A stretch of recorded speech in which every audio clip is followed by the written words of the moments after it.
나는 왜 불을 쌓는가를 알아야 한다. 내가 목표로 삼은 재정적 자유를 달성했을 당시 나는 비교적 젊은 편이었다. 그토록 꿈꿨던 목표에 도달했지만 의아하게도 나는 전혀 행복하지 않다는 사실을 곧 깨닫고 말았다. 내게 무슨 일이 일어난 걸까? 나는 부를 축적하려는 노력으로 한동안 인생의 공허함과 무상함을 덮었던 것이다. 하지만 한번 달성한 목표는 더 이상 내게 어떤 동기부여도 하지 못했다. 나는 좀 더 깊은 의미를 찾기 시작했다. 자신에게 주어진 문제를 제대로 알고 있다면 모든 것에 의미가 생기고 비로소 자유를 느끼는 단계에 접어든다. 심리학자 빅터 프랭클은 이렇게 말했다.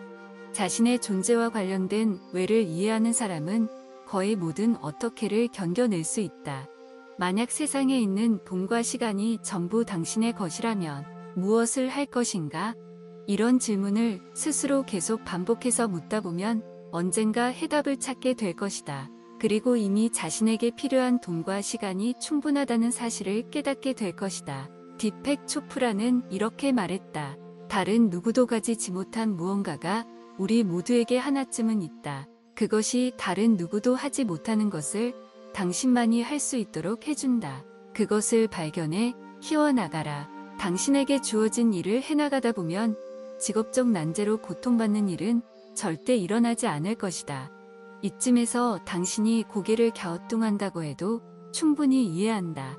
누군가는 지금 당장 직장을 잃고 다음 달 임대료를 걱정하고 있는 상황일지 모른다. 또 누군가는 직장 상사 때문에 큰 고민에 빠져 있을 수 있다. 또 아무리 애를 써도 보의 굴레에서 벗어나지 못해 이러지도 저러지도 못하는 사람도 있을 것이다. 내 인생의 의미를 찾아야 성공도 따라온다. 미국에서 간식으로 도넛을 즐겨 먹는다면 독일에서는 베를리너라는 간식을 즐겨 먹는다. 도넛은 정중앙에 구멍이 뚫려 있는 반면 베를리너는 중심에 달콤한 잼이 들어있다.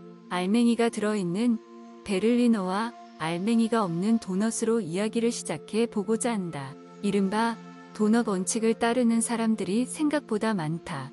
그들은 정작 인생에서 가장 핵심적인 알맹이가 없는 경력을 쌓으며 살아간다. 도넛처럼 속이 빈 채로 말이다. 인생의 핵심인 알맹이가 빠진 경력은 불안정하고 의미를 찾기가 어렵다. 첫 발을 뻗기 전에 두 번째 발을 내디디는 불상사는 없어야 한다. 다음 장에서 제시하는 질문을 듣고 충분한 시간을 두고 심사숙고해 보길 바란다. 차분한 마음가짐으로 질문의 답을 찾으며 핵심을 담고해야 한다. 인생의 핵심을 발견했다면 그것을 중심으로 당신의 경력을 쌓아가라. 단 자신에게 솔직해져야 한다. 위기는 반드시 새로운 기회를 가져온다. 매일 근무하던 직장에서 갑자기 해고 통지를 받으면 긍정적인 태도를 취하기가 결코 쉽지 않다. 나는 직장 생활에서 흔히 일어나는 해고를 경험하진 않았다. 하지만 그와 아주 비슷한 일을 겪은 적이 있다. 나의 두 번째 코치와 함께 회사를 설립했을 때만 해도 나는 사업을 일으켜보겠다는 열정으로 가득했다. 그에게서 전수받은 지식을 실전에서 활용해 보려고 기회만 노리고 있었다. 그 자체만으로도 충분히 대단한 일이어서 나는 무엇이든 가리지 않고 열심히 하기로 마음먹었다. 정말 밤낮으로 열심히 일했고 그 결과 좋은 성과를 달성하기도 했다. 결과적으로 창업 후 단 7개월 만에 돈이 제대로 흐르기 시작했다. 하지만 그 시점에 나의 코치이자 파트너는 사전 통보나 정당한 사유도 없이 갑자기 나와의 결별을 선언했다. 그에게는 공동 사업 파트너였던 나를 해고할 권한이 없었다. 만약 내가 고소를 한다면 승소할 수 있는 상황이었지만 그에게서 많은 것을 배운 것을 생각해 법적으로 싸우고 싶지는 않았다. 실제로 코치로부터 배운 것은 아주 많았다. 내 인생에서 가장 많은 것을 배우고 얻었던 그 시간을 지저분한 법정소송으로 얼룩지게 하고 싶지 않았다. 나는 당시 사건을 계기로 시커먼 심연을 알게 됐다.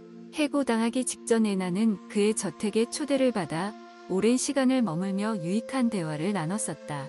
그는 다른 사업 파트너들 앞에서 나의 노고를 치하하기도 했다. 그런데 그로부터 3일 뒤 그는 내게 팩스로 해고장을 보냈다. 그 이후 몇 주 동안 나는 그와 대화를 나눌 기회조차 얻지 못했다.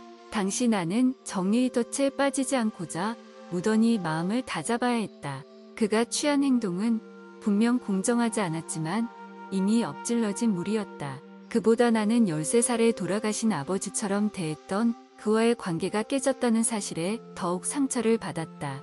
더구나 나는 그와 함께 진행한 프로젝트에 너무 심취한 나머지 새로운 무언가에도 전혀 흥미가 없었다. 폐인처럼 떠칠 동안 멍하니 지내며 나 자신을 동정할 뿐이었다. 그렇게 3개월을 거의 아무것도 하지 않고 허송세월하며 보냈다. 그러던 어느 날 나는 펜을 들었다. 그리고 그 경험에서 얻은 교환에 대해 쓰기 시작했다.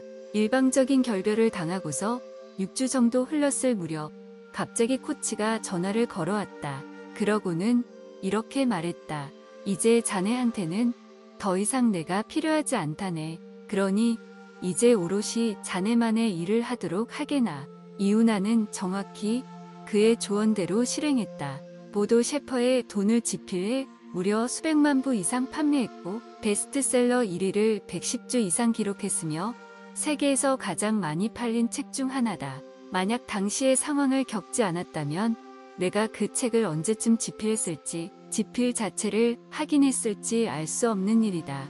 나는 한 번의 성공을 발판 삼아 몇 권의 책을 더 집필했고 모두 베스트셀러 목록에 올렸다. 집필 활동을 통해 나는 그때까지 경험해 보지 못한 성취감을 맛볼 수 있었다. 이어 세미나를 개최했고 많은 사람을 도울 수 있었다. 물론 수입도 많아졌다. 이 모든 것이 바로 해고 통보로부터 시작된 것이다.